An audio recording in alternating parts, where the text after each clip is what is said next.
20।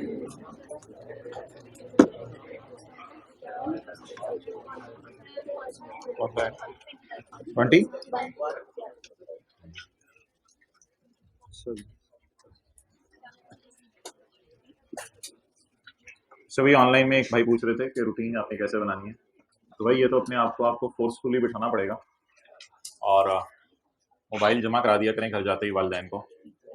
और अगर हॉस्टल के अंदर है तो हॉस्टल वार्डन को जमा करा दिया करें अगर उस पर रिलाई करते हैं। और अगर आप किसी रूम में रहते हैं तो ऐसे ही किसी पंखे के या किसी चीज़ के साइड पे दाएं बाएं आप ऊपर लटका के रख दें, आपकी इजी एक्सेस ना हो बस उस पर। तो इंशाल्लाह देखें फिर जन्नतें ही जन्नतें हैं ज़बरदस्त। फिर तो टाइम ही टाइम है पढ़ने का। और ज़ोहर पढ़ के जो है वो थोड़ी देर या उससे पहले अगर टाइम हो तो सो जाया करें आधा पौना घंटा। फिर उसके बाद जो है वो खुला टाइम होता है। असर से पहले भी आपको घंटा मिल जाएगा, असर से मगरिब भी आपको घंटा मिल जाएगा, मगरिब से ईशा भी आपको घंटा मिल जाएगा। और ईशा के बाद अगर आप सो जाते हैं फिर भी आपके पास जो है वो कोई होंगे तकरीबन सुबह 1 बजे अगर उठ जाएं तो 6 घंटे। और अगर आप वैसे 7 साढ़े 7 बजे पढ़ना शुरू करें तो 7:30 से अगर आप 11:30 बजे तक जागें तो भी 3-4 घंटे हैं। पढ़ने पे आए तो टाइम ही टाइम है, ना पढ़ने पे आए तो कोई टाइम ही नहीं। बस ये अपनी एक्स्ट्रा करिकुलर और इनको थोड़ा सा आपको काबू करना पड़ेगा। अच्छा जी, सेक्शन 7B, इसमें हमने पढ़ा था कि टैक्स लगाया जाएगा 15% के एतबार से अगर आप इंटरेस्ट इनकम कमाएं बैंक से, गवर्नमेंट से, नेशनल सेविंग स्कीम से। तो पॉइंट 1 के साथ लिख लें अप टू 5 मिलियन। ये किताब का पेज नंबर है 242, अप टू 5 मिलियन। अच्छा, इसके बाद ये था मोहतरम कि टैक्स ग्रॉस अमाउंट पे लगेगा, खर्चे माइनस करने की इजाजत नहीं। पॉइंट 5 में ये लिखा हुआ था, ये बातें ना करें ना, साथ में डिस्टर्ब होता है। अब पॉइंट 5 में ये लिखा हुआ था कि अगर 5 मिलियन से ज्यादा आप इनकम कमा रहे हैं तो 15% का रेट नहीं लगेगा। बैंक को कहते हैं with holding agent. With holding agent होता है टैक्स काटने वाला, जो आपका टैक्स काटता है। यानी आपने बैंक से इंटरेस्ट इनकम कमाई 1 लाख रुपया, तो 1 लाख पर टैक्स बनेगा 15,000। तो बैंक आपका टैक्स काटेगा 15,000 और आपको 85,000 बचा कुचा दे देगा। तो विद होल्डिंग एजेंट की जिम्मेदारी होती है टैक्स काटना, काटने वाले ने काटना होता है टैक्स। अगर इंटरेस्ट इनकम 5 मिलियन से बढ़ जाए तो ये फॉल करेगी इनकम फ्रॉम अदर सोर्स में, नॉर्मल रेजिम। तो ये सेक्शन बड़े रिदम में चला था कि 5 मिलियन तक है तो 15%, 5 मिलियन से ज्यादा है तो ये सेक्शन नहीं लगेगा, तो ज्यादा है तो फिर अदर सोर्स में जाएगी। लेकिन अगर आप इंटरेस्ट कमाएं through loan agreement, loan agreement का मतलब ये है कि ए ने बी को लोन दे दिया। अगर आप इंटरेस्ट कमाएं थ्रू लोन एग्रीमेंट तो ऐसी सूरत में आपने बैंक से या डिफेंस सेविंग स्कीम वगैरह से इंटरेस्ट नहीं कमाया, तो ये जो आप इंटरेस्ट कमाएंगे ये आपकी इनकम फ्रॉम अदर सोर्स में ही जाएगा, इस पे 15% रेट नहीं लगेगा। फिर हमने जो है वो एक बात पढ़ी थी, इधर आगे आ जाए। फिर हमने जो है वो बात पढ़ी थी कि ये कोई चीज़ है बहबूद सर्टिफिकेट्स, जैसे डिफेंस सेविंग सर्टिफिकेट हुकूमत की एक चीज़ होती है, और इसका नाम ये असल में कुछ सर्टिफिकेट्स वगैरह या लोन होते हैं ये पेंशनर्स को मिलते हैं, यानी जो लोग रिटायर हो जाएं वो लोग ये सर्टिफिकेट खरीदते हैं, फिर इसके ऊपर ये इंटरेस्ट कमाते हैं। तो जो इंटरेस्ट आपने कमाया इन सर्टिफिकेट्स पर, सर्टिफिकेट का मतलब होता है आप पैसे जमा करवाते हैं तो हुकूमत सबूत के तौर पे आपको सर्टिफिकेट दे देती है, तो उसके ऊपर आपको इंटरेस्ट मिलता है। तो ये भी नॉर्मल टैक्स रिजीम में फॉल करेगा। और इसका मैक्सिमम रेट क्या है? 5%। हो सकता है कम रेट भी हो, 4%, 3%, मैक्सिमम इसका रेट है 5%। अच्छा, और नोट में ये लिखा हुआ था कि अगर कंपनी इंटरेस्ट इनकम कमाएगी तो ये कंपनी की नॉर्मल रिजीम में जाएगा और इसको कंपनी क्लासिफाई करेगी इनकम फ्रॉम अदर सोर्स के अंदर। ओके, ये 2 सवाल करें 3 और 4, फिर उसके बाद जो है वो सवाल जो आपको न्यूमेरिकल दिया था वो हम शुरू करते हैं। Question number 4, respond to the following situation. इस सिचुएशन का को रिस्पॉन्ड करें। During tax year 2020, tax year 2020 में सादिक ने रिसीव किया एक फ्लैट, हाइब्रिड में तो बोलना नहीं भाईजान, सादिक ने रिसीव किया एक flat as a gift from his friend, तोहफे के तौर पे अपने दोस्त से, मुमताज अलवी से। अच्छा जी, ये पैसे हैं या इन काइंड है? इन काइंड है, फ्लैट है यानी इन काइंड गिफ्ट मिला है। तो जब इन काइंड गिफ्ट मिले तो ये देखना है आपने कि रिलेटिव ने दिया या नॉन रिलेटिव ने दिया। तो फ्रेंड हमारा रिलेटिव नहीं होता, ठीक है, चाहे जितना मर्जी बड़ा लंगोटिया यार हो, फ्रेंड हमारा रिलेटिव नहीं होता। The flat was located in a posh area of Lahore, flat Lahore के अंदर लोकेटेड है and its fair value at the time of gift was 45 million 4.5 million. तो डिस्कस द ट्रीटमेंट। तो टैक्सेबल नॉट टैक्सेबल नहीं लिख के आएंगे, हम लिख के आएंगे कि fair value of property received without consideration और received as gift is chargeable under that income from other source. आगे लिखने की जरूरत नहीं, आगे छोटा सा ये लिखाइएगा, as the friend is not a relative therefore this income is chargeable under that income from other source. और अगर रिलेटिव होता तो फिर तो ऑब्वियसली ये इनकम ऐड ना होता। Okay, question number 3, mister Anil is constructing his house. Anil अपना घर बना रहे हैं and for the purpose of meeting construction expenses, और उसके पास कंस्ट्रक्शन के एक्सपेंसेस पूरे नहीं पड़े, तो उसने सोचा है कि मैं एक लोन ले लेता हूँ 5 लाख का फ्रॉम कामरान। कामरान से मैं उधार ले लेता हूँ 5 लाख रुपया। कामरान बिजनेस लोन देता रहता है लोगों को, उसका काम ही ये है। तो अनिल को किसी ने मशवरा दिया, वन ऑफ हिज फ्रेंड, ये एक तीसरा बंदा टपक पड़ा है। लोन लेने वाला कौन था? अनिल, और लोन देने वाला कामरान। तो he has been advised by one of his friend, उसको उसके एक दोस्त ने मशवरा दिया है कि such a loan may be included in income in under certain circumstances. कहते हैं मैंने ना कहीं सुना हुआ है, मुझे लग रहा है, पता नहीं कहाँ सुना हुआ है, बस मैंने सुना हुआ है कहीं के। एक दिन मैं क्लास में बैठा हुआ था कैफ 2 की, वहां कोई पता नहीं बात हो रही थी, कोई मौलवी साहब एक बात कर रहे थे कि लोन कभी कभी इनकम में चला जाता है। तो मैंने सुना हुआ है बस ये, लेकिन सुनी सुनाई बात लग रही है मुझे। देख लो जरा तुम, मेरा मशवरा अनिल तुम्हें ये है कि तुम जरा देख लो कि कब लोन इनकम में जाता है, फिर जरा लोन लेना। बता दें जी, बता दें। ये वाला जो हमने पढ़ा था, इसकी वायलेशन में अगर लोन ले लें तो लोन कहाँ चला जाता है बोले? बस ये लिखा हुआ है 39 का 3। तो ये लिख के आएंगे, any amount received as loan by a person from another person otherwise than by cross check or banking channel from a person holding NTN shall be treated as income from, therefore if you will receive the loan in violation of above provision then it will be chargeable under that income from। तुम ऊपर वाले rule को violet करते हुए loan लोगे तो ये other source में जाएगा। अब ऐसे नहीं लिख के आना if you receive loan in cash it will be income from other source. Law की प्रोविजन लिखनी है, और लॉ की प्रोविजन लिखने के बाद जो है वो फिर आपने कंक्लूड करना है। तो इस तरह नहीं लिख के आना कि लोन कैश में लोगे तो अदर सोर्स में जाएगा, आपने लिख के आना है लोन इन तरीकों के अलावा लोगे तो किधर जाएगा? इनकम फ्रॉम अदर सोर्स में जाएगा। ठीक है जी, चैप्टर 18 में आ जाए भाई। वो किधर हैं? आपने सफे पकड़े हुए थे, पेज नंबर 395 निकालें। साथ वाले बबलू को प्यार से कहें ले ले किताब माय डियर, ले ले किताब। भाई वो किधर चले गए? मैंने सफे पकड़े हुए थे। Okay, Farheen is a resident filer. Filer वो होते हैं जो टैक्स जमा करवाते हैं। पेज नंबर 395 नहीं मिल रहा, 394 के बाद होगा, देखें जरा। 394 से अगला सफा होगा 395, अब मिल जाएगा जल्दी।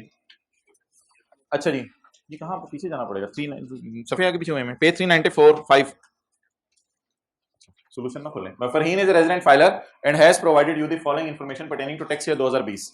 उसने टैक्स ईयर 2020 के बारे में आपको ये इंफॉर्मेशन प्रोवाइड की है। जी भाईजान, टैक्स ईयर 2020 शुरू कब हुआ होगा? 1 जुलाई 19, और खत्म कब हुआ होगा? 30/19 को। अच्छा जी, रिक्वायरमेंट क्या है जी? अंडर द प्रोविजंस ऑफ खाला जी ordinance 2001 and rules made by खालू जी, compute the total income of Farheen under appropriate heads of income for the tax year 2020। 2020 का न्यूमेरिकल जो है वो सॉल्व करना है। She owns a bungalow situated in Multan. उसके पास एक बंगला है जो कि मुल्तान के अंदर सिचुएटेड है। जरा पॉज करें इसको। अच्छा जी, she owns a bungalow situated in Multan, उसके पास एक बंगला है जो कि मुल्तान के अंदर है, which was given on rent to Abbas. Abbas साहब को उसने किराए पे दिया है फरहीन बाजी ने, under a rent agreement of 4 years। 4 साल बाद अब्बास तो इधर नजर आया तो और जो एक्सपायर हो गया एग्रीमेंट 31 मार्च 20 को, तो फिर शुरू कब हुआ होगा? आपने कभी सुना बंदा एक्सपायर हो गया? अगर कोई बंदा एक्सपायर हो गया 40 साल बाद, तो आप बता सकते हैं कि अगर मरने की तारीख पता हो तो पैदा कब हुआ था? तो 4 साल बाद ये रेंट एग्रीमेंट एक्सपायर हो गया, तो रेंट एग्रीमेंट हुआ किस दिन होगा? रिवर्स चलें, उल्टा चलें। 31 मार्च 19, 31 मार्च 18, 31 मार्च 17, 31 मार्च 16। तो 31 मार्च तो छोड़ने से 1 अप्रैल 16 अच्छा से, तो ये 1 अप्रैल 16 को मुआहिदा हुआ होगा कि फरहीन ने अपना घर अब्बास को किराए पे दे दिया होगा। अच्छा जी, दूसरी बात, अगर कभी उल्टा चलें जिंदगी के किसी मोड़ पर, तो सीधा चल के भी देख लिया करें क्या उल्टा सही चले या नहीं। तो सीधा चलें आप। यकम अप्रैल 16 के बाद 4 साल गिने। 31 मार्च 17, मैं टैक्स ईयर की बात नहीं कर रहा, मैं अभी रेंट एग्रीमेंट की बात कर रहा हूं। यकम अप्रैल 16 से सीधा चलें। 31 मार्च 17, 31 मार्च 18, 31 मार्च 19, 31 मार्च 20। पास साबित हुआ, E is equal to MC square, sorry पास साबित हुआ कि आप सही चले थे, उल्टा सही चले थे और सीधा भी आप सही चले हैं। तो ये 4 साल का माहिदा था। यकम अप्रैल 16 को अब्बास साहब इस घर में तशरीफ ले आए थे और 31 मार्च 20 को शाम 5 बजे अब्बास साहब बीवी बच्चों समेत ट्रक के अंदर जो है वो सामान लोड करते हुए पाए गए और ये आप घर खाली करके जा रहे हैं। Details of payments received as per the rent agreement are given below. Rent agreement के मुताबिक जो पेमेंट्स रिसीव हुई हैं वो ये हैं। रेंट आया जी 1,75,000 पर मंथ। तो हमारा ईयर एंड हो रहा है जी 30 जून 2020 को।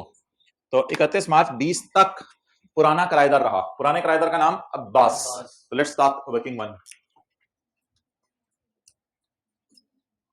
पूरा लिखा करें आप लोग इनकम फ्रॉम प्रॉपर्टी, क्योंकि आप अभी कर रहे हैं, मैंने कर लिया हुआ है। सीए रेंट क्या नहीं, कभी भी नहीं लिखते वर्किंग के अंदर, शॉर्ट वर्किंग के अंदर भी आपने पूरा पूरा लिखना है। रेंट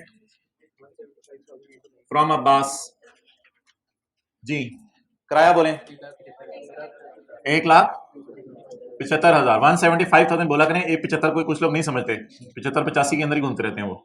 इनटू 9 मंथ्स जी 1575,000 ये जी रेंट फ्रॉम अब्बास। नोट करें साथ साथ जी, बिल्कुल आपने कंफर्म कर दिया, मुझे तसल्ली होगी।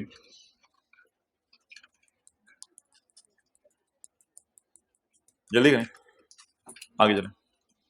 सिक्योरिटी गार्ड सैलरी बताएंगे कितनी है? 50,000। जी सिक्योरिटी गार्ड को कितनी तनख्वाह दे रही है? सिक्योरिटी गार्ड को कितनी तनख्वाह दे रही है? भाईजान पागल हो गए, सिक्योरिटी गार्ड को 50,000 दे रही है।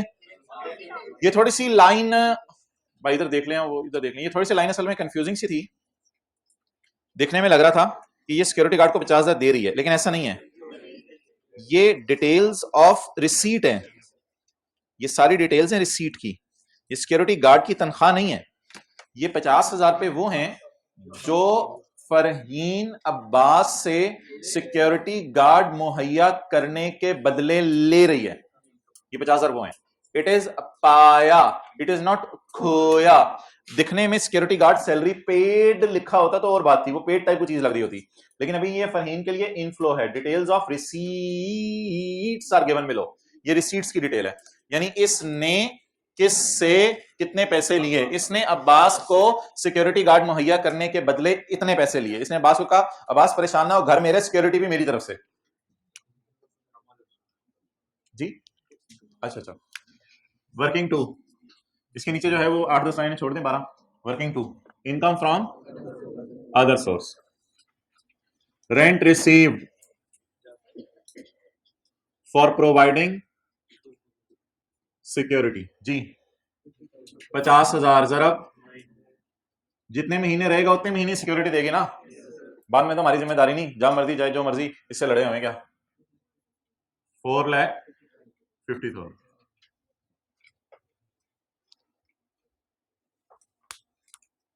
चलें जा रहे जी। नॉन एडजस्टेबल सिक्योरिटी डिपॉजिट इससे कितना रिसीव किया था? 25 लाख। ये कब रिसीव किया होगा?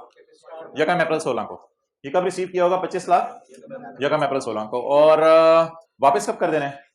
31 मार्च 20 को। अच्छा अब इस 25 लाख का क्या करना है? अगर तो ये किराएदार, भाई अब मेरी बात सुना करो ना, फिर इस तरह चीजें समझ नहीं आती, मैं बात कर रहा हूं आप उधर से नोट कर रहे हो। अगर तो ये किराएदार छोड़ के चला जाता है इस साल, तो हमने पढ़ा था छोड़ के जाने के साल में कुछ भी ऐड नहीं करेंगे। इस 25 लाख को आप 10 से डिवाइड नहीं करेंगे, छोड़ के जाने के साल में कुछ भी ऐड नहीं करेंगे। 16 के 2 में पढ़ा था, 16 के 2 में। ये मैं भाईजान आज बार बार दूसरे चैप्टर खोलूंगा। इसका मतलब ये नहीं होगा मैं आपको कभी इधर लेके जा रहा हूं कभी उधर लेके जा रहा हूं। इसका मतलब ये होगा कि मैं आपको लॉ की प्रोविजन दिखा रहा हूं जो आप लोगों ने पढ़ी हुई है, तो इससे आपको कंफर्टेबल फील होना चाहिए, ना कि परेशान होना चाहिए। आपको चीज दिखाई जा रही है कहां आपने पढ़ी हुई है। 16 के 2 में ये पढ़ा हुआ था कि where an amount is non adjustable is refunded by the owner to tenant, no portion shall be allocated. तो अगर तो ये बास छोड़ के जा रहा हुआ और कोई नया ना आ रहा हुआ, मैं व्हाइट बोर्ड की कोई बात ही नहीं कर रहा, पता नहीं व्हाइट बोर्ड पे क्यों देख रहे होते हैं, अलाइनमेंट ही आपके सेट कराता रहता हूं पूरी क्लास में, एक तो सही तरह अलाइनमेंट सेट करवाएं आप। तो 25 लाख रुपए को हम टच ही नहीं करेंगे अगर बोलें अगर हाँ, अगर नया किराएदार ना आया तो 25 लाख को 10 से डिवाइड नहीं करेंगे। आने वाले साल में और रहने वाले सालों में 10 से डिवाइड किया जाता है। अगर कोई जा रहा और कोई नया ना आ रहा हो तो फिर 25 लाख को जाने वाले साल में 10 से डिवाइड नहीं किया जाता। तो बोलो कुछ या मुंह हिला दो कुछ। अच्छा, शुक्रिया। तो ये बात याद आ रही है कि जाने वाले साल में आपने इसको 10 से डिवाइड नहीं करना। नेक्स्ट, अगली चीज है जी मोहतरम कि अब देखते हैं अगर कोई नया बंदा आ रहा है तो फिर क्या होगा। फिर ये होगा कि हम देखेंगे न्यू एडवांस कितना आया, इसमें से माइनस कर देंगे 25 लाख का वो पोर्शन जो ऑलरेडी टैक्स्ड है, जो पिछले सालों में इनकम में जा चुके। जैसे पहली क्लास में पुराने किराएदार ने दिया था 6 लाख, उसको पहले साल हमने 10 से डिवाइड किया था, फिर दूसरे साल 10 से डिवाइड किया था, 6 लाख का 60,000 इनकम में ऐड किया था, और फिर नए से आया था 9 लाख। 9 लाख में से मैंने माइनस 60 किया था, 6 लाख माइनस नहीं किया था, तो जवाब आया था 780, इसको 10 से डिवाइड करके इनकम में डाला था, और होमवर्क के अंदर फिर आपने जाके एग्जांपल 2 की थी। तो ये 2 दफा आपके हाथ से जो है वो इस तरह की कैलकुलेशन गुजर चुकी हुई है, तीसरी दफा टेस्ट में गुजरी है, चौथी दफा आज गुजारने लगे हैं। अच्छा जी, नॉन एडजस्टेबल सिक्योरिटी डिपॉजिट कितना आ रहा है जी? 25 लाख। अगर कोई नया किराएदार नहीं आ रहा तो इसको 10 से डिवाइड नहीं करेंगे, इग्नोर करेंगे, और अगर कोई नया किराएदार आ रहा है तो ऐसी सूरत में जो नया बंदा लाएगा वो मैं सवाल में ढूंढूंगा फिगर, उसमें से इस 25 लाख का ऑलरेडी टैक्स क्या कर दिया जाएगा, माइनस कर दिया जाएगा। On expiry of rent agreement किस दिन? 31 मार्च 20 को Farheen refunded the security deposit to Abbas and rented out the bungalow to a new tenant Zafar. आगे छोड़ने पर भी क्या नया किराएदार आ रहे हैं, तो इसका मतलब है जो 16 का 3 अभी मैंने आपको पढ़ाया वो लगेगा।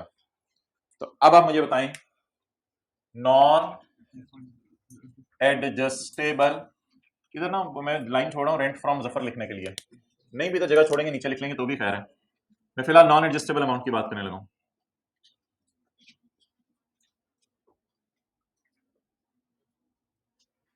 नए से जो अमाउंट आई है ना वो मैं यहां लिखूंगा, और इसमें से माइनस कर दूंगा मैं already taxed, less already taxed. हम खड़े हैं टैक्स ईयर 2020 में। मुझे बताएं कि पुराना किराएदार आया कब था?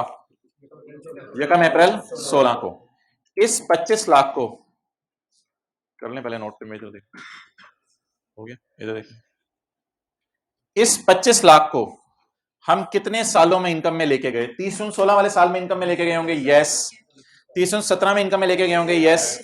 30/18 में इनकम में लेके गए होंगे, यस। 30/19 में इनकम में लेके गए होंगे, यस। हमारा साल 30/20 है, तो इस साल तो नए से पैसे आने हैं, उनको देखते हैं क्या करना है। लेकिन फिलहाल पुराना कितना टैक्स हो चुका है इसको मैं रिपीट करता हूं। पुराना किराएदार आया कब था? यकम अप्रैल 16 को। तो जब यकम अप्रैल 16 को आया था तो जैसे ही आया होगा तो 30/16 पे हमने ब्रेक मारी होगी। 30/16 पर हमने क्या किया होगा? 25 लाख डिवाइडेड बाय 10, फिर 30/17 पे, फिर 30/18 पे, फिर 30/19 पे। हमारा साल कौन से? Already tax in previous years is 4 दफा। कितनी दफा? 4 दफा। अभी नोट करने की जरूरत नहीं। 30/16 के साल में टैक्स लगा होगा, इस पे 17 के साल में टैक्स लगा होगा, 18 के साल में टैक्स लगा होगा, और 19 के साल में। टैक्स 25 लाख हुआ होगा या 25 लाख डिवाइडेड बाय 10 हर साल? 25 लाख डिवाइडेड बाय 10, यानी कितना टैक्स हुआ होगा हर साल? 2,50,000, 2,50,000, 2,00,000। क्या ये हर साल टैक्स लगा होगा इसके ऊपर? जी बिल्कुल, इट इज ऑलरेडी टैक्स। 30/16, 17, 18, 19। इसको आप इस तरह भी देख सकते हैं।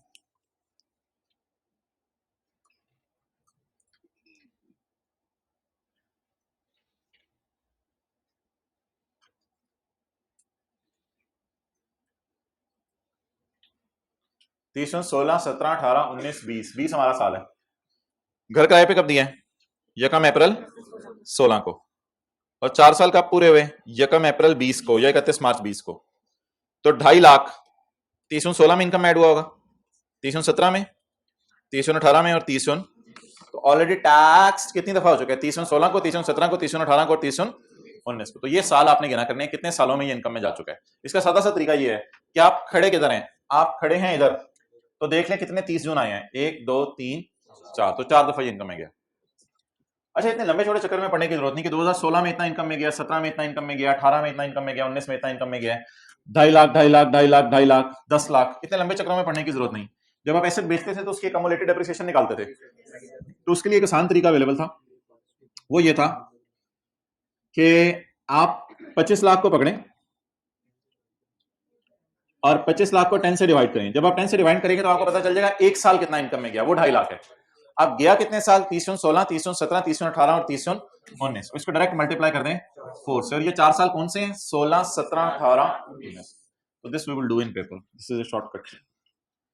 25 लाख डिवाइड बाय 10, 2.5 लाख आ गया। 2.5 लाख एक साल इनकम में गया, 2.5 लाख 4 साल तक इनकम में जाता रहा। तो कितना इनकम में गया पास्ट में, 10 lakh. It is already taxed. इसको आपने माइनस करना है। माइनस किस में से करना है, नए बंदे से जो पैसे आए, वो भी हम देख लेते हैं नए बंदे से कितने पैसे आए, नोट कर लें।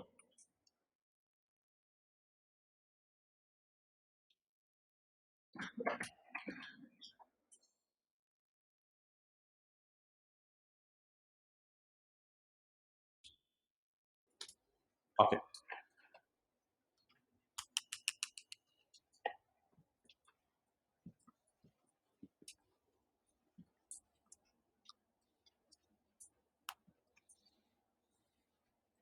उधर ही रखो कैमरा, देख लो आपने हाइब्रिड क्लास में जाना है ना। अच्छा, फिर इधर देखो, मैं इधर। अच्छा जी,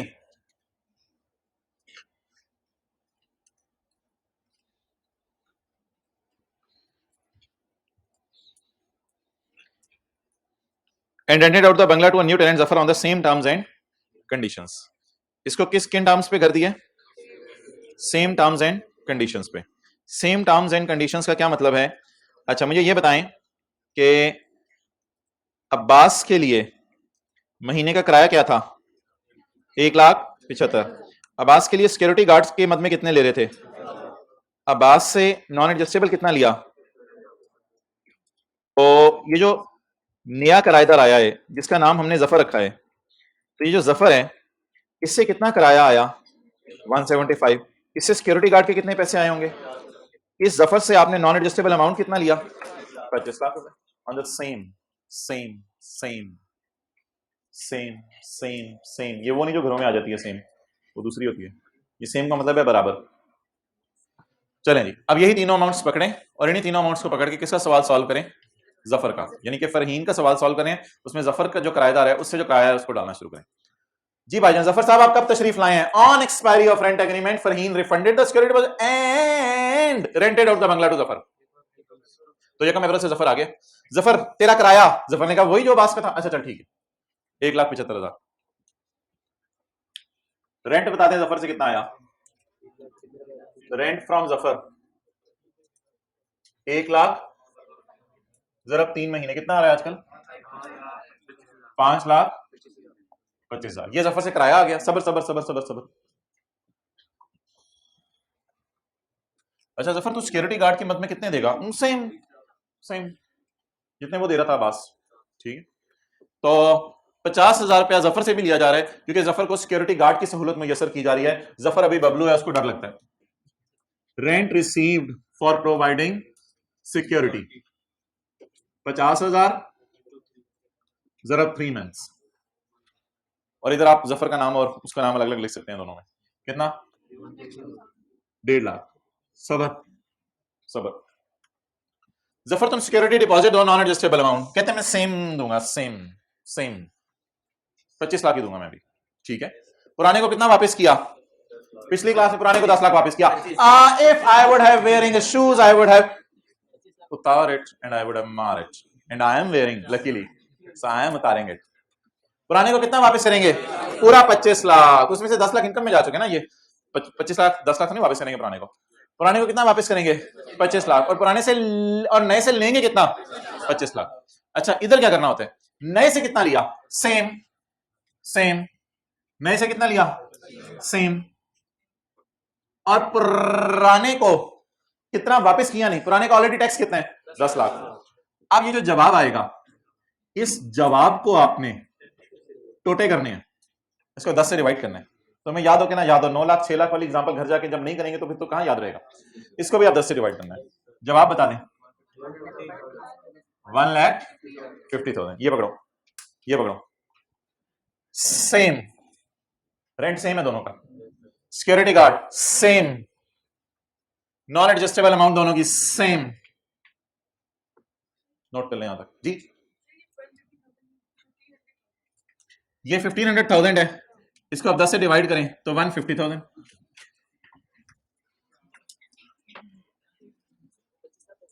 क्या चीज? नए से जो मिला 25 लाख वो ये है। इसको इनकम में ऐड करेंगे या नहीं? भाईजान एक सवाल करते हैं, आज हम वापस आ जाएं, छोड़ें सारी चीजें, इनको प्रॉपर्टी का चैप्टर निकालें। इधर देखें, बाबर एक मालिक का मकान था, उसने घर किराए पे दिया था कासिम को, कासिम छोड़ के चला गया था, फिर उमर को घर किराए पे दिया था। पुराने किराएदार से हमने कितना लिया था? पुराने किराएदार से हमने लिया था 6 लाख।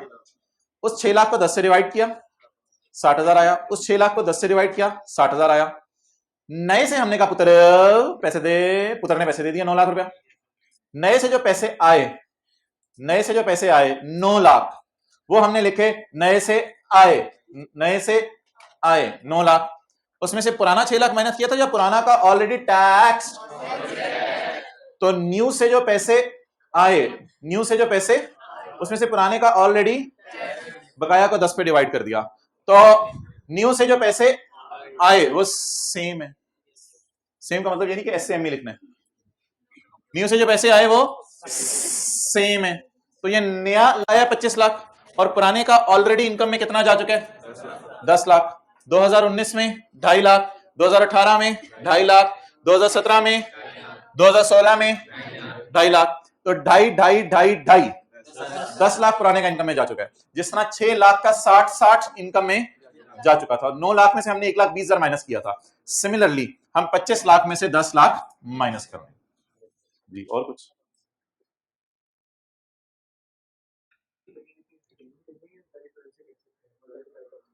हाँ, यहाँ थोड़ी सी गुंजाइश अवेलेबल है। अब 175 को डायरेक्ट 12 से मल्टीप्लाई कर दो, यहाँ भी 50 को डायरेक्ट 12 से मल्टीप्लाई कर दो, कोई हर्ज नहीं है इसमें।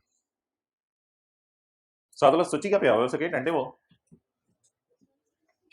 ये सरों को सपोर्ट ना दिया करें हाथ की, लगता है ऐसे सोची पड़े हुए हैं, टंटे होकर बैठे जी। आप बताएं आपने क्या दही बनाई थी इसकी, सेम की? जल्दी बताना शुरू करें करके। सेम की क्या दही बनाई थी? 4 की तरह 3 लगा दिया था। 316, 317, 318, 319, 4 बनता है। और जी, और क्या दही बनाई थी सेम की? जी सेम पड़ा नहीं था तो अगले से किराया ही नहीं आया। चलें ठीक है, फीस बिल घर किराए पे दिया हुआ है। और जी, और क्या गलती की थी बताएं ना, गलती बताएंगे तो पता चलेगा। हाँ जी, सेम नहीं पड़ा था।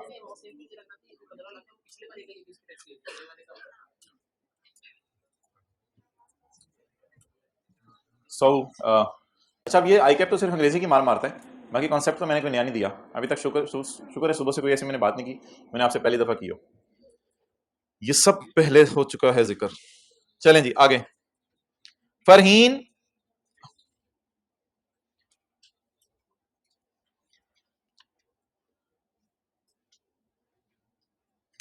तो ये पाए खत्म हो गए हैं, पॉजिटिव चीजें आप खोए शुरू होने लगे हैं। फरहीन ने पे किया है 40,000 रुपये हर महीने। सिक्योरिटी गार्ड तो खुद शायद अरेंज कर नहीं सकी, किसी सिक्योरिटी कंपनी को कह दिया है तो सिक्योरिटी कंपनी गार्ड भेज देती है। तो फरहीन का खर्चा आउटफ्लो कितना हो रहा है? 40,000।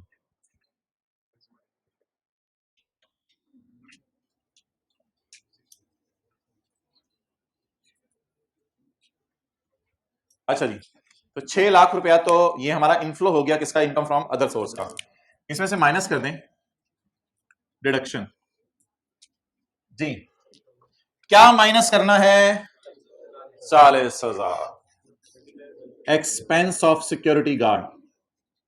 सिक्योरिटी गार्ड इसको डायरेक्ट ही 12 से मल्टीप्लाई कर दें जी।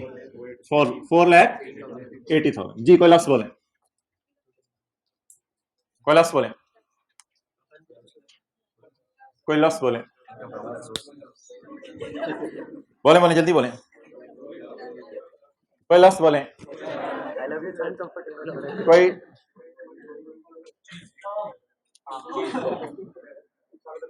कोई लफ्ज बोले। दूसरी क्लास में बोल दिया था एक भाई ने, और उसको पैसे भी मिले नाम। लफ्ज बोल रहे हैं, लफ्ज दूसरी क्लास में बोल दिया था। अदर सोर्स में कहां से रिपेयर अलाउंस आ गया?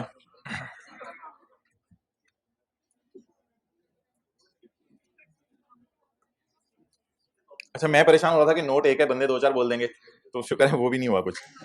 सेक्शन 14 एनी क्लास बोलना था आपने, deductions under the head income from other source. दूसरी क्लास में एक बच्चे ने बोला था any, in computing the income under the head income from a deduction shall be allowed for any expense. In computing the income under the head income from a deduction shall be allowed for, कोई भी खर्चा अगर आप other source कमाने में करें तो ऐसी सूरत में आपको खर्चा माइनस करने की साबित कर दें कि ये खर्चा आपने किया है इनकम कमाने के लिए। तो क्या ये खर्चा इनकम कमाने के लिए किया है? हाँ। अगर सिक्योरिटी गार्ड को, अब गम से बाहर आ जाए, अगर सिक्योरिटी गार्ड को, क्योंकि पैसे भी 10 रुपए थे, तो अगर सिक्योरिटी गार्ड को आप जो है वो पैसे ना देते तो क्या आप सहूलत मुहैया कर सकते थे मालिक किराएदारों को? नहीं कर सकते थे। तो इसलिए ये जरूरी खर्चे, इसलिए इसको माइनस करने, तो एनी किसी भी किस्म का खर्चा माइनस करने की जरूरत है। इसके आगे अगर आप लिखना चाहें तो सेक्शन 40 का 1 लिख सकते हैं कि सेक्शन 40 का 1 हमें इजाजत देते हैं हर किस्म का खर्चा माइनस करने की जरूरत है। वैसे तो ये 2-3 दफा हमने पहले भी माइनस किया हुआ है प्रॉपर्टी के चक्कर में, बात तो पुरानी है लेकिन रंग नया है। ओके, चलें जी वापस आ जाएं जितने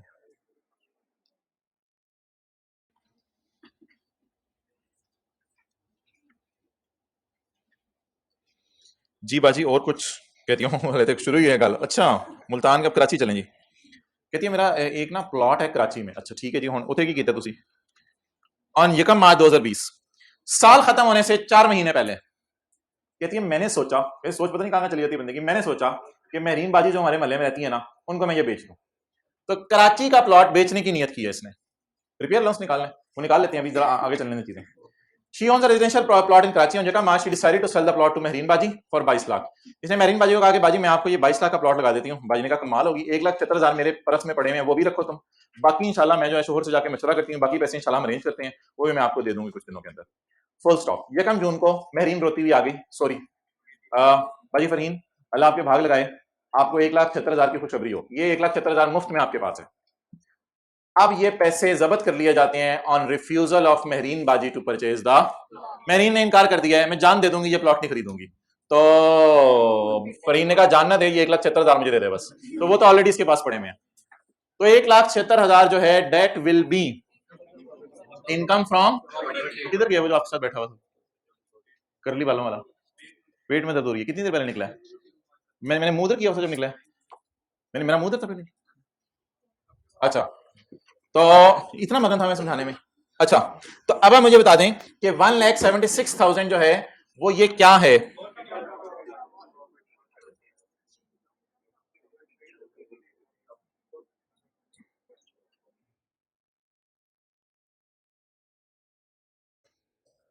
मैंने आपके साथ वाले को बताया था जनरेटर के पास जब वो खड़ा था कि ये एक डायग्राम है कि अगर आप प्रॉपर्टी को किराए पे दे दें तो ये इनकम फ्रॉम, अगर आप प्रॉपर्टी को बेचने का माहिदा करें और वो माहिदा कैंसिल हो जाए और एडवांस या डिपॉजिट आप जब्त कर लें तो ये भी इनकम फ्रॉम प्रॉपर्टी है। लेकिन अगर आप प्रॉपर्टी बेच ही देते 22 लाख की, भी तो 176 दिया हुआ था ना, अगर आप 22 लाख की एग्री हुआ था ना, अगर 22 लाख की बेच ही देते प्रॉपर्टी तो बेचना कहां जाना था? कैपिटल गेन में। और अगर प्रॉपर्टी का कब्जा छुड़वाने के पैसे कोई आ जाए, वेकेटिंग टाइप लफ्स, तो ये इनकम फ्रॉम अदर सोर्स। तो ये डायग्राम वो जो सर चढ़ के बोले, तो इस डायग्राम की रोशनी में मुझे बता दें फोरफिटेड डिपॉजिट कहां जाता है? इनकम फ्रॉम प्रॉपर्टी में। अगली बात आप मुझे ये बता दें कि फोरफिटेड डिपॉजिट 22 लाख है या 22 लाख में से 1,76,000? सिर्फ 1,76,000। ठीक है जी। तो forfeited deposit falls under the definition of income from property, falls under the definition of rent। Rent की डेफिनेशन जाके देखिएगा प्रॉपर्टी के चैप्टर के पहले सफे पे, तो forfeited deposit रेंट में फॉल करता है। कुछ हो ना हो, आज आपको ये अंदाजा हो रहा होगा कि मुझे ना सही तरह पढ़ना चाहिए था, लेकिन अभी 20-21 लेक्चर गुजरे को बड़ा नुकसान नहीं हुआ। तो आइंदा से इंशाल्लाह जो आगे चैप्टर्स है ना, सैलरी और बिजनेस, जिन पे 2-2 3-3 हफ्ते लगने हैं, तो उनको फिर आप सही तरीके से भी पढ़ना शुरू कर दें। तो और कुछ हुआ नहीं हुआ, कम से कम आज ये एहसास हो गया कि मैं अगर सही तरह पढ़ लेता ना तो मुझे भी चीज़ें याद आ रही होती। और जो छोटे छोटे न्यूमेरिकल घर जाके कराते हैं जिनको मैं हाँ करके सो जाता हूँ, तो वो हाँ करके आ जाते हैं। फॉरफिटेड डिपॉजिट जी बोले 1,70,000। भाई मुस्कुराया करें, ये जो ज्यादा खिड़खिड़ा के ना सकें। फॉरफिटेड डिपॉजिट कितना है जी? 1,70,000। So that is your rent, falls in the definition of rent, so it is income from property. लेकिन एक मसला है कि इसके ऊपर आपने जो है वो आपको याद होगा शायद कि रिपेयर अलाउंस आपने कैलकुलेट नहीं करना, क्योंकि तुम्हें याद हो कि ना याद हो, हमने पढ़ा था कि लैंड किराए पे देना या लैंड का फोरफिटेड डिपॉजिट आना, इस पे रिपेयर अलाउंस कैलकुलेट, लेकिन अगर बिल्डिंग या फ्लैट किराए पे दे दें तो इस पे रिपेयर अलाउंस कैलकुलेट करते हैं। ये भी एक डायग्राम थी। तो अब सवाल ये राइज हो रहा है, आप लोग मोबाइल पे तस्वीरें बस कैमरा ऑन करके खींच लेते हैं, किस तरह प्लान किया होता है? वो फोल्डर बनाया हुआ है जिसमें टेक्स्ट की तस्वीरें लग डाल रहे हैं, कितने लोगों ने फोल्डर बनाया हुआ है टेक्स्ट की तस्वीरें लग डाल रहे हैं, कितने लोग बस तस्वीर खींच लेते हैं घर जाके ढूंढ रहे होते हैं? यार हर चीज की कोई प्लानिंग होती है। आप एक व्हाट्सएप ग्रुप बनाएं, अब्बू को ऐड करें उसमें, और अब्बू को ऐड करके अब्बू का फिर मोबाइल पकड़ें और उस ग्रुप से अब्बू की नज़र में लीव कर दें। अब फिर आप उस व्हाट्सएप ग्रुप में आप अकेले होंगे, सादा सी बात है, आपको भी पता होगी। उस ग्रुप में अकेले होंगे, आप उस ग्रुप का रीनेम करके उसका नाम रख दें टैक्स, अब डायरेक्ट उसमें जाके तस्वीर खींच लिया करें, तो आपकी सारी तस्वीरों का रिकॉर्ड आ रहा होगा। तो अलग से कोई फोल्डर बनाने की भी जरूरत नहीं है। ये सादा सादा सी बातें हैं जो मोबाइल के ऊपर अगर थोड़ी सी अकल लगा लें तो सबको पता है। अच्छा जी, तो डेट इज वो कई बार क्या बात है इसके अंदर, तो सादा सी बातें पता नहीं किन किन चक्रों में मोबाइलों में लगे रहते हैं, जो काम की चीज है वो पता नहीं हुआ। तो रिपेयर अलाउंस जो है वो लैंड के केस में माइनस करने की इजाजत नहीं है। For more tricks and tips stay tuned. अच्छा, आप मुझे ये बता दें कि ये कैसे पता चलेगा ये ओपन लैंड है? प्लॉट। एक बात याद रखिएगा, जब तक तामीर नहीं होती ना किसी चीज पे तो आप उसे क्या कहते रहते हैं? प्लॉट। ऐसा नहीं होता कि आप किसी को अपने घर लेके जा रहे हो और उसे रास्ते में कह रहे हो मैं आज तुम्हें प्लॉट दिखाता हूं, वो कहीं प्लॉट दिखाओ, आप थोड़ा सा ड्राइंग रूम के अंदर डिगिंग करके यार ये वाला प्लॉट मैंने आपको दिखाना था। तो प्लॉट होता ही वो है जिस पे तामीर ना हुई हो, तो ये प्लॉट है, यानी लिखें लैंड है, तो ये लैंड किराए पे दी है, सॉरी बेचने का मायदा किया, लैंड बेचने का मायदा किया, तो ये लैंड के ऊपर रिपेयर अलाउंस माइनस करने की इजाजत नहीं है। चलें जी, अब रिपेयर अलाउंस निकाल लें, इधर से पकड़ने का लेटर 1575 525 150 और 176। थोड़ा सा ना पेपर में बोंगी ना मारा करें, टाइम बचा लिया करें। अब ये 3 अंडे हैं, ये 3 अंडे हैं, ये 3 अंडे हैं, ये 3 अंडे हैं, अब 3 12 अंडे बन गए। अगर 12 अंडे 0 0 तो बातें रहेंगे कैलकुलेटर पे, तो ये करते रहेंगे पूरी जिंदगी। तो थोड़ा सा डाटा शॉर्ट कर लें फिर आप, लेकिन एंड पे जो जवाब है उसमें 3 अंडे डाल लें मेरी तरफ से। 4 मेरा कैलकुलेटर मंगवाओ यार, 2 4 0 0 1 से डाल के डाल के डाल के डाल के डाल के कितना जवाब आ रहा है? चारों को जमा करें, इसको इसको इसको इसको जमा कर लिया। अब मैंने क्या माइनस करने? रिपेयर अलाउंस और प्रॉपर्टी के अगर और कोई खर्चे हैं तो वो भी मैं माइनस करूंगा। लेकिन अब 2426 में मैंने परसेंटेज नहीं लगानी, क्योंकि 2426 में क्या पड़ा हुआ है?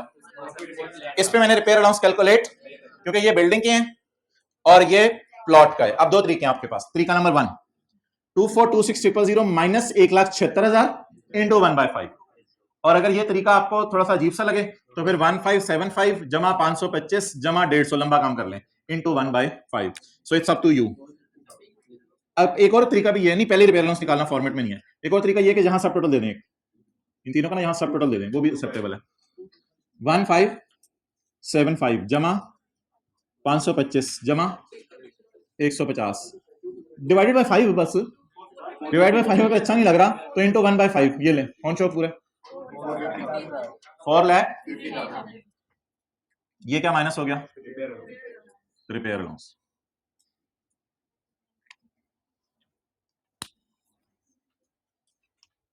मैं कर लेता हूं 19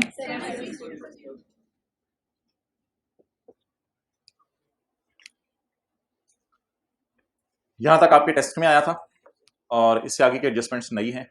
यहां तक तो माशाल्लाह आप लोगों ने टेस्ट में सही किया था सारा, आई रियली अप्रिशिएट। नहीं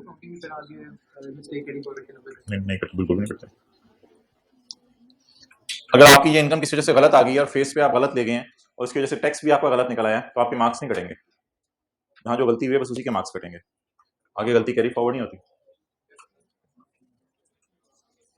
चलें ये पॉइंट 3 पढ़ें। 1 मिनट कैमरा उधर रखें और देख लें जो देखना है।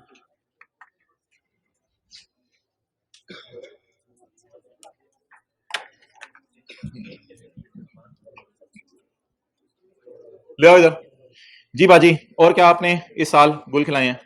और 1 दिसंबर 2017, 1 दिसंबर खत्म होने से 7 महीने पहले इसने एक फर्निश्ड ऑफिस किराए पे लिया है, किराए पे लिया है, यानी किराया देरी होगी, ये अगले बंदे की इनकम प्रॉपर्टी होगी, हमारी नहीं होगी। इसने एक फर्निश ऑफिस किराए पे लिया है 5,000 रुपए में महीने में, ऑफ सी होगी कोई छोटी सी, तो 5,000 रुपए महीने के लिए इसने जो है वो किराए के ऊपर लिया एक furnish office for her own use, जिसको खुद यूज करेगी, होते मच्छर मार स्प्रे बेचने हो, कुछ भी करना हो इसने इस ऑफिस के अंदर, बिजनेस होगा इसका, वो पापड़ भी जो मर्जी बेचे। And had paid a non refundable amount, एक ऐसी अमाउंट इसने पे कर दी है जो इसको वापस नहीं मिलनी। And had paid a non refundable amount of 20 lakh to the पुराना किराएदार। इसका मतलब है ये जो किराए पे इसने लिया है इससे पहले कोई पुराना किराएदार भी था, जो बबलू वाली बात की थी आपसे, और कौन था, शुरली वाली, पुराने किराएदार से इसने ऑफिस छुड़वाया है। असल में हुआ ये होगा कि फरहीन ने कहा होगा मैंने जो मर्जी हो इसी ऑफिस को किराए पे लेना है, पुराने किराएदार ने कहा नहीं छोड़ूंगा, फरहीन ने कहा छोड़, ने कहा नहीं छोड़ूंगा, छोड़ ऑफिस, नहीं छोड़ूंगा, छोड़ ऑफिस, नहीं छोड़ूंगा, फरहीन ने कहा पकड़ 20 लाख, छोड़ दिया। तो 20 लाख रुपए फरहीन ने जब उसको दिए तो उसने ये ऑफिस जो है वो छोड़ दिया। अब देखते हैं इसके साथ क्या हुआ। ड्यूरिंग द ईयर, इस साल, ये बहुत पुरानी बात है, यकम दिसंबर 17 की बात थी कोई, इस साल शी रिसीव्ड एन ऑफर, उसको एक ऑफर आई 24 लाख की शहरोज की तरफ से। शहरोज आया और शहरोज ने आके कहा फरहीन बाजी अब आप ऐसा करें ये ऑफिस छोड़ें, छोड़ें, नहीं छोड़ूंगी मैं, छोड़ें, नहीं छोड़ूंगी ये ऑफिस, छोड़ें, नहीं छोड़ूंगी ऑफिस। शहरोज ने कहा 24 लाख पकड़, फरहीन ने कहा छोड़ दिया। शी रिसीव्ड एन ऑफर, कैसे छोड़ दिया, एंड एक्सेप्टेड, और एक्सेप्ट भी कर लिया offer. She received an offer of 24 lakh, उसको 24 लाख की ऑफर आई टू वेकेट, तो मैंने कहा था आपने ये लफ्ज ढूंढना है वेकेट का, और अल्लाह आपके साथ वाले का भला करे, आप भी किसी के साथ बैठे हैं, ओके, तो कभी कभी दिल में आता है ना साथ वाले को क्यों इतना प्रोटोकॉल दिया जा रहा है। मैं जा रहा हूँ, किधर है, क्या देखने आए थे वो जो आपको डायग्राम बना के अभी, जी जी जी, ये डायग्राम देखे ना पहले, मैंने कहा था आपने विकेट करने का लफ्ज ढूंढना है, कब्जा छुड़वाना, तो consideration for vacating the possession of property कहां जाएगा बोले, जिस साल आपने पैसे रिसीव किए माइनस कर दें जो आपने पैसे पे किए थे, और डिफरेंस को डिवाइड कर दें 10 से। तो ये डायग्राम बड़ी इंपॉर्टेंट है।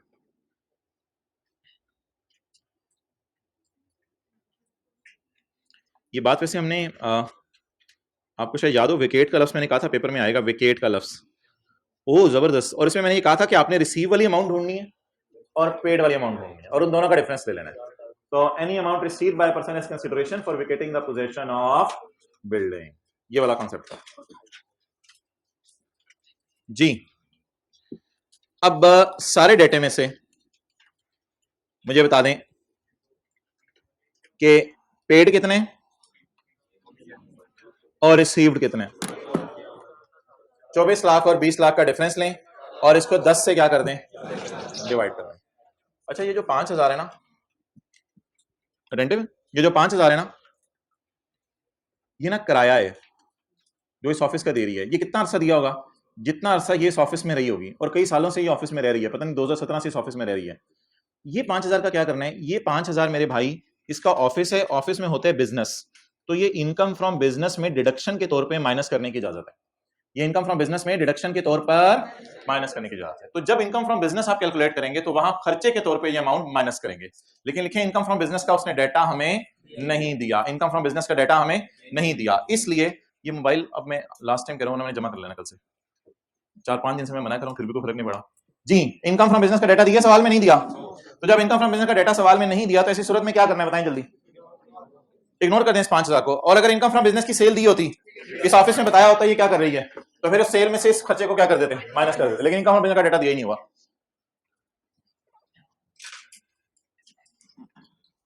चलें जी, अब 24 लाख पकड़ें और उसमें से 20 लाख माइनस करें और 10 से क्या कर दें, और ये 10 उसमें डाल लें। यहां पे सब टोटल बता दें कितना आ रहा है, 1,20,000। कंसिडरेशन फॉर, जी जी हाँ कर सकते हैं, ठीक है कर सकते हैं। Consideration for vacating the possession, जी बताएं कितने आए, 24 लाख, कितने गए, 20 lakh divided by 10, 24 lakh minus 20 lakh 4 lakh, 4 lakh divided by 10 40,000। ये consideration for vacating the possession of property.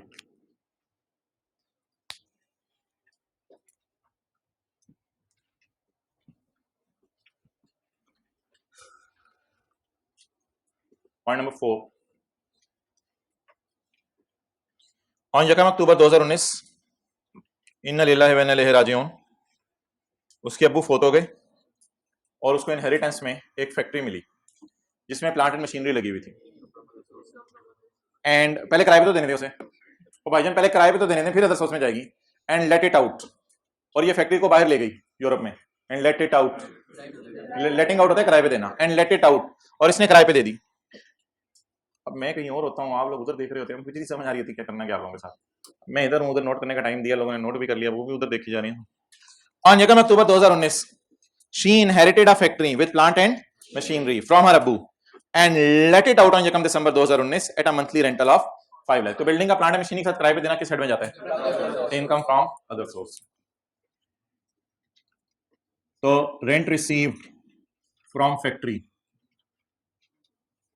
असल में 2 महीने तो वो आते रहे होंगे ना अफसोस करने वाले, अक्टूबर और नवंबर का महीना। तो फिर जैसे ही अफसोस करने वाले गए होंगे तो फिर इन्हें सोचा होगा अबू तो चले गए, अब मैं कुछ अपने पाँव पे खड़ी हूँ। तो उसने फिर महीने का किराया कमाना शुरू कर दिया, 5 लाख रुपया फैक्ट्री किराए पे देके। तो 7 महीने से मल्टीप्लाई करेंगे, यकम दिसंबर से 30 जून 7 महीने होते हैं। इसके उंगलियों पे 7 नहीं गिनने होते। यकम दिसंबर से 31 दिसंबर 1 महीना, फिर आगे 6 जमा 1 7 जी, 5 लाख इंटू 7 मंथ्स 35 लाख जी। देता तो कर देते।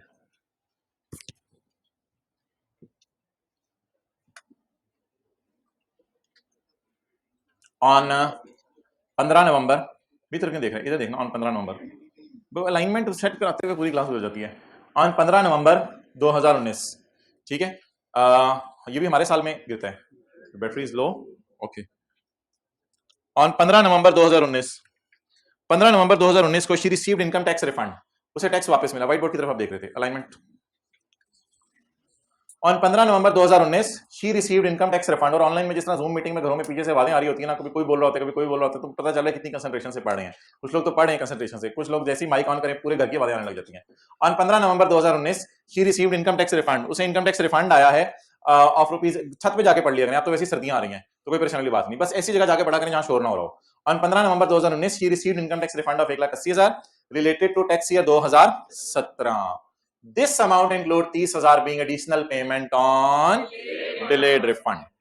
अब भाईजन रिफंड को इनकम में नहीं डालना, रिफंड में जो एडिशनल पेमेंट है, अदर सोर्स के चैप्टर में हमने मिसाल पढ़ी थी।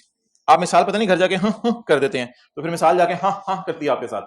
तो 28 मिलियन आपने टैक्स जमा कराया था, 8 मिलियन आपने रिफंड मांगा था, उसमें इशारिया 4 यानी 8.4 आपको मिला था, तो उसमें जो ऊपर का इशारिया 4 था, तो रिफंड इनकम में जाता है या रिफंड में additional payment? Additional payment and refund. तो आपको टैक्स वापस कितना मिला? बोले बोले बोले बोले। हाँ, टैक्स वापस मिला 1,80,000। उसमें एडिशनल पेमेंट कितनी है? तो इनकम में क्या जाएगी? 30,000 additional payment on delayed refund. जी कितनी? 30,000। 1,20,000 जमा 40,000, 1,60,000, 1,60,000,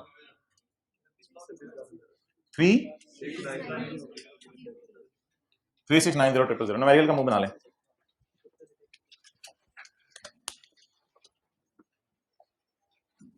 न्यूमेरिकल का मुंह बनाया आपने, तो नोट भी नहीं किया, बल्कि 1 और 2 की तरह। हाँ, हद होगी यार, वद होगी।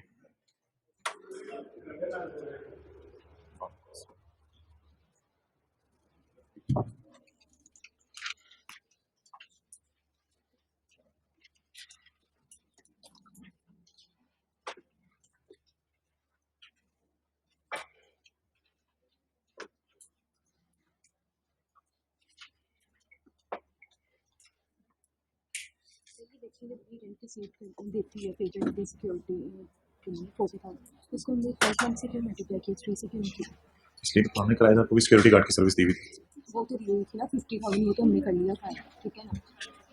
अच्छा वो हम पे 40,000 है, हाँ 47 को 12 से मल्टीप्लाई किया, क्योंकि ऊपर 50 को भी 12 से किया हुआ, 50 को 9 और 3 से किया ना मल्टीप्लाई, तो वो 12 भी हो गया। 12 महीने सिक्योरिटी गार्ड की सर्विस दी है, 9 महीने एक बंदे को, 3 महीने एक महीने, फिर सिक्योरिटी गार्ड को तनख्वाह भी तो 12 महीने की दी होगी।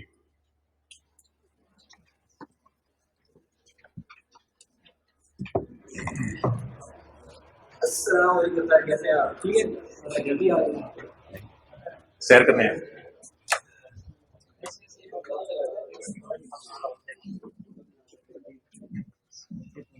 सलाम।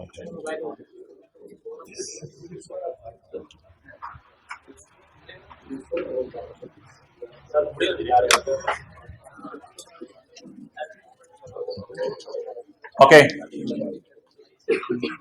न्यूमेरिकल का फेस 1976 जमा 3690।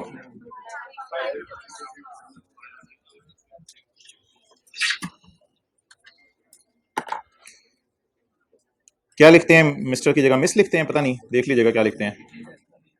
मिसेस तो नहीं आएगा, मिसेस फरहीन हद होगी है, मेरा नहीं ख्याल मिसेस आएगा।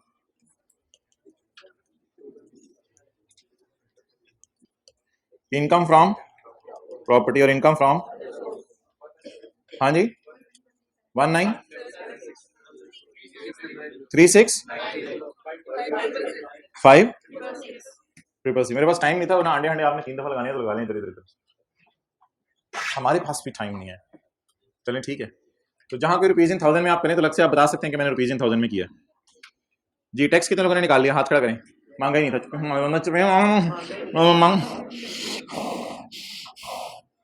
Compute the total income. बस नहीं सर, मैं उसको बता दूं कि मुझे टैक्स भी निकालना आता है जरा। ये मसला कब से है? अच्छा ओके, साथ वाले बबलू को ले आए चैप्टर 6 पे। Chapter 6 tax credit.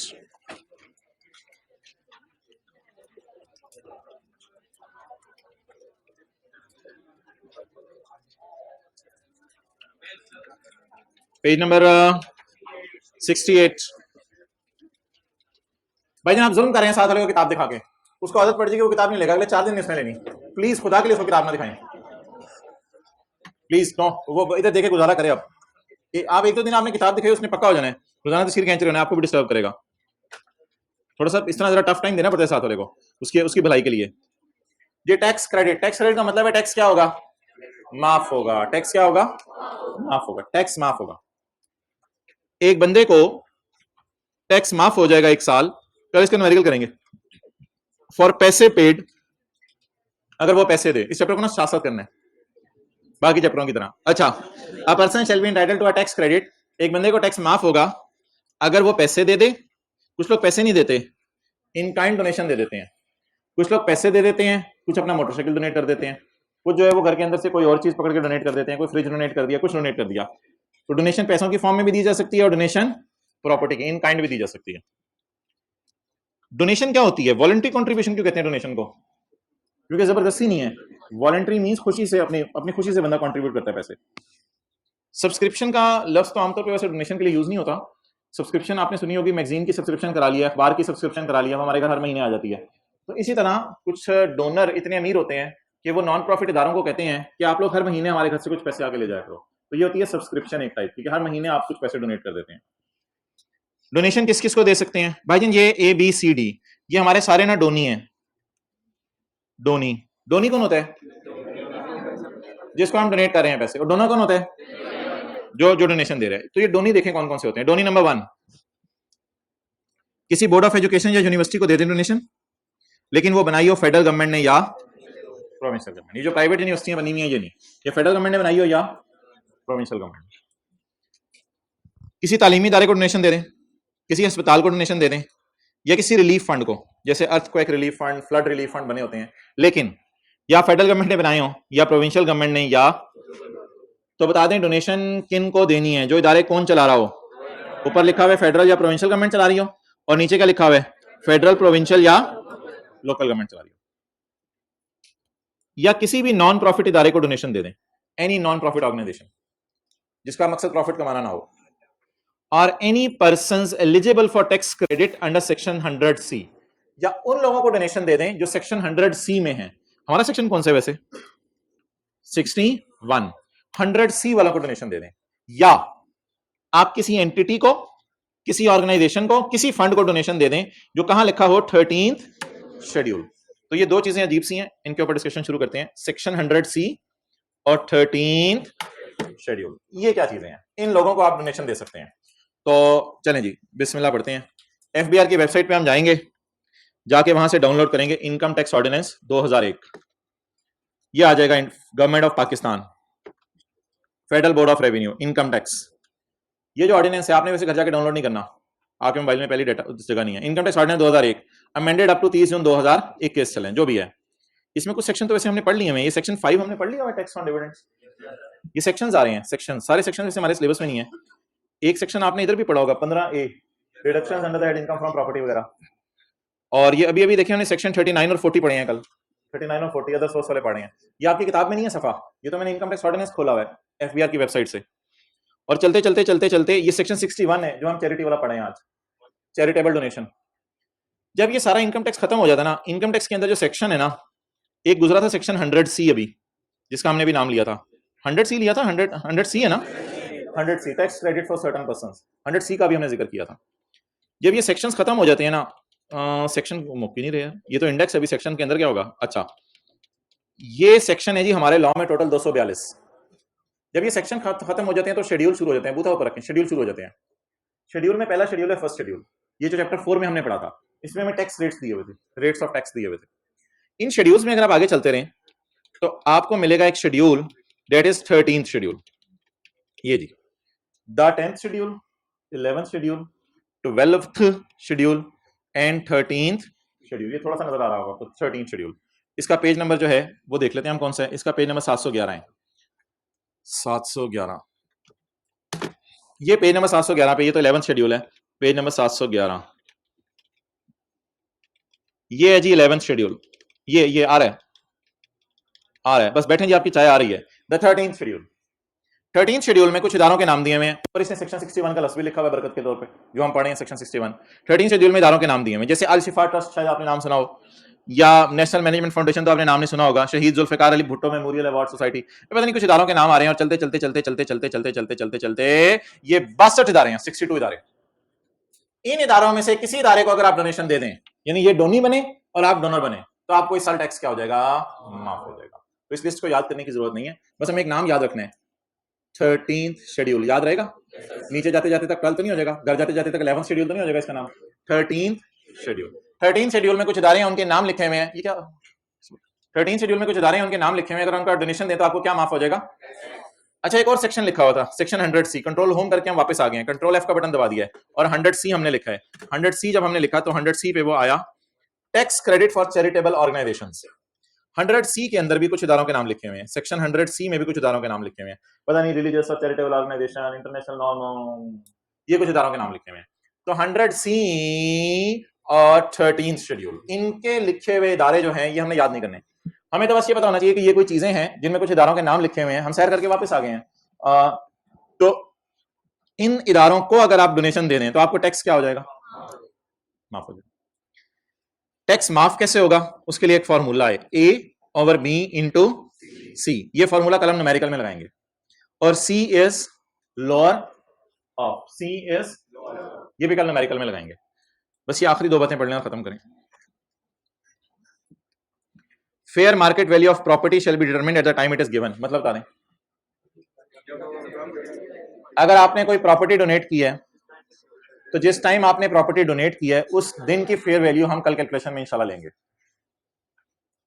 इसका क्या मतलब है, अगली लाइन का,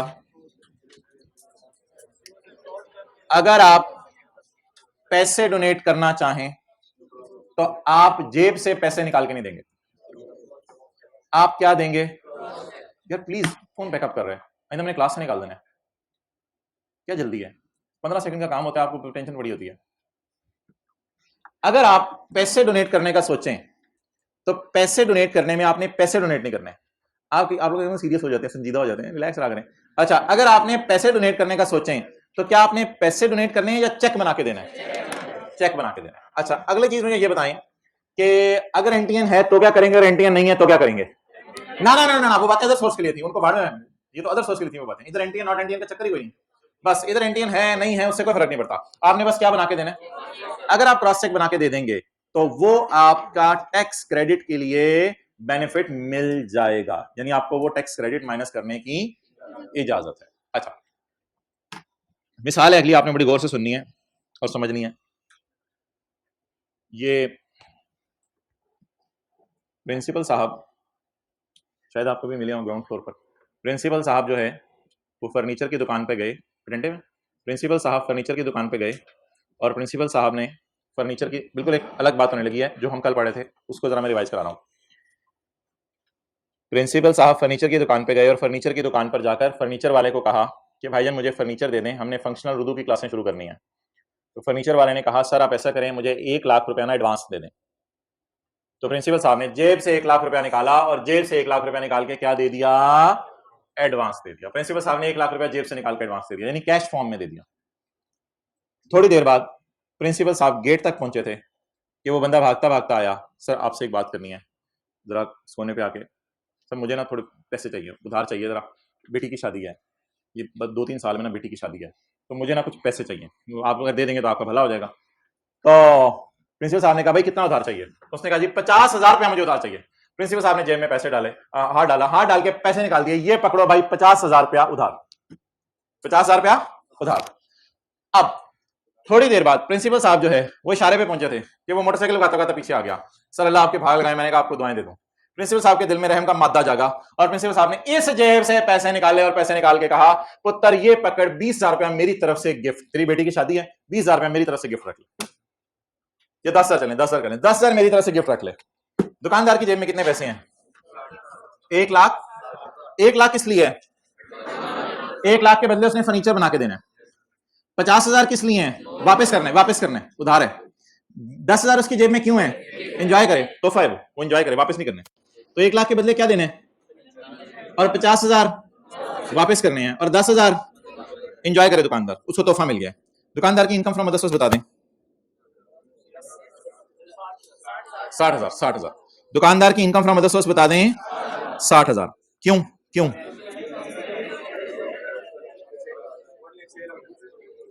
1 लाख रुपए किस मद में दिए हैं? सेल ऑफ गुड्स की मद में। ये जो 1 लाख रुपए सेल ऑफ गुड्स की मद में दिए हैं, क्या ये दुकानदार की इनकम फ्रॉम अदर सोर्स होगा या नहीं होगा? नहीं होगा। दूसरा, क्योंकि advance for sale of goods cash में दिया जा सकता है। अच्छा, ये जो लोन दिया प्रिंसिपल साहब ने या पैसे दिए गिफ्ट के फॉर्म में, तो ये कैश में नहीं दे सकते। कैश में तो कोई बंदा भी नहीं दे सकता ना, तो ये कैश में नहीं दे सकते। तो ये किस इनकम में जाएंगे? इनकम फ्रॉम अदर सोर्स के अंदर जाएंगे। अब आप लोगों ने काम करना है, घर जाके छोटे भाई का रजिस्टर पकड़ना है, उस पर सभा पढ़ना है और ये पूरी एग्जांपल उसके ऊपर लिखनी है और लिखने के बाद बिस्मिल्लाह पढ़ के शुरू करनी है। प्रिंसिपल साहब was going, he stopped his car on a furniture shop, then he came out, then he walked, then he opened the door, then he met a person, और फिर सारा आपने वो लिख के आप लोगों ने ये कहानी रिक्वायरमेंट डालनी है। Calculate the income from other source of furniture shop का ओनर, उसकी अदर सोर्स निकालें और फिर नीचे आपने जो है वो सोल्यूशन देना है कि ये चीज की इनकम फ्रॉम अदर सोर्स बन रही है। और ये कल आपने मुझे चेक करवाना है और ऑनलाइन वाले हजरात ने नेक्स्ट जूम मीटिंग के अंदर जो है वो ये टाइप करके लिख लेना है और कॉपी पेस्ट करके जो है वो चैट के अंदर फेंकना है। मैं जरा चेक करूंगा आपका इंग्लिश का लेवल। तो ये आप हजरात ने जो है वो काम करके आना है आप। और अगला काम आप ये करेंगे कि टेस्ट के अंदर जो मेरे बाकी सवाल रह गए हैं, मेरा नहीं ख्याल उनको डिस्कस करने की जरूरत है। अब तो मुझे शर्म सी आवे उन सवालों को डिस्कस करते हुए। आप लोग वेबसाइट पे जाएं, वहां से क्वेश्चन पेपर भी डाउनलोड करें, वहां से सोल्यूशन भी डाउनलोड करें और बाकी जो सवाल हैं, एक स्पाइडरमैन वाला था और एक दूसरे सवाल था, तो वो सवाल जो है उसको देख लें। अगर उसमें कोई मसला आया तो कल आप मेरे से पूछ लीजिएगा। अब आप साथ वाले को ले जाएं।